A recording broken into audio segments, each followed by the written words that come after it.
Oi, gente! Aqui é a professora Karen Venâncio.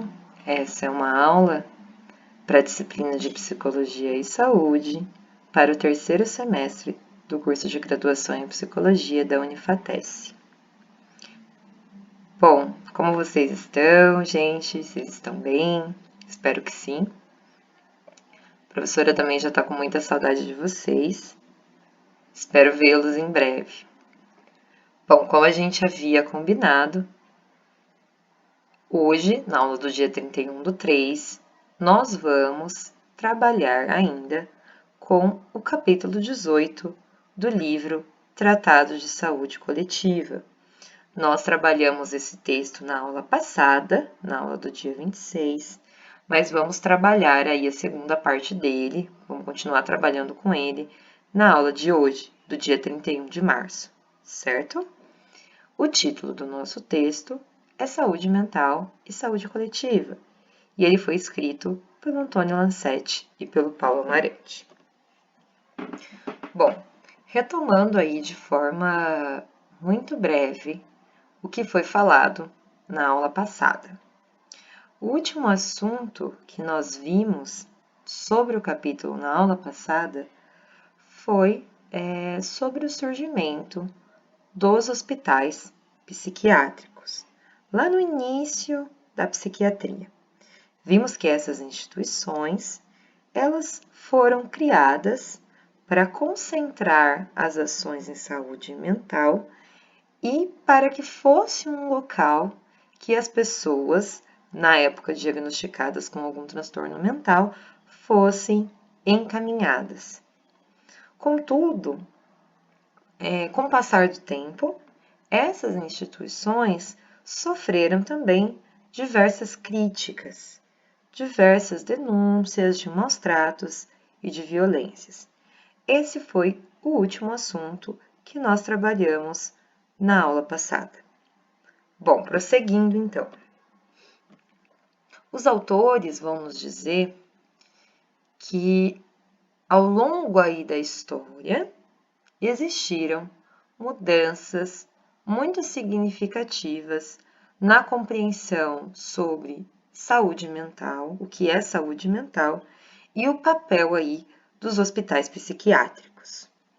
Então, o que eles vão sinalizar aí para a gente é que, principalmente após a Segunda Guerra Mundial, estamos falando aí por volta da década de 1940, 1950, lembrando que a Segunda Guerra Mundial terminou ali em 1945. E por que os autores colocam a Segunda Guerra Mundial como um marco? Porque nesse período o mundo se viu diante, refletiu, por exemplo, sobre os campos de concentração.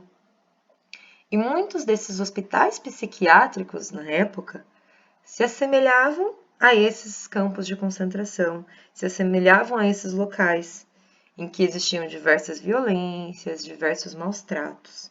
Então ocorrem mudanças muito importantes em diversos países ao redor do mundo. Então, na França, na Itália, nos Estados Unidos, por exemplo, são países que vão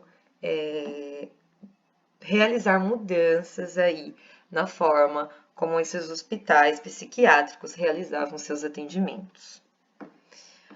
Bom, e aí nós caminhamos para o que os autores chamam de psiquiatria institucional. Então, o que é isso? Vamos pensar nele como um segundo momento aí da psiquiatria, certo?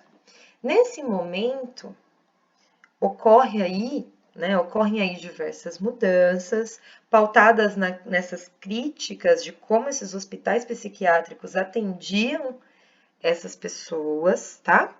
E aí, a voz do paciente, a voz das pessoas diagnosticadas com algum transtorno mental passa a ser mais valorizada, passa a ser ouvida. Vamos lembrar, lá no início da psiquiatria, lá com o Pinel, a pessoa com transtorno mental era compreendida através da ideia da alienação mental. Lembram? Falamos disso na outra aula. Então, o sujeito, lá no início da psiquiatria, era compreendido como não dotado de razão. O sujeito com algum tipo de transtorno mental, ele era visto como alienado, não dotado de razão. Agora, nós temos uma mudança significativa.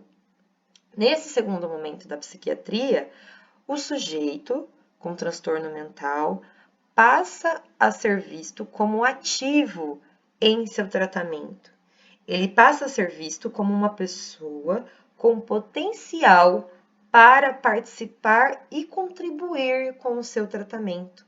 A sua voz passa a ser valorizada. O que ele pensa, o que ele diz, passa a ser valorizado. Bom, gente, vou interromper esse vídeo e no próximo a gente continua com o conteúdo.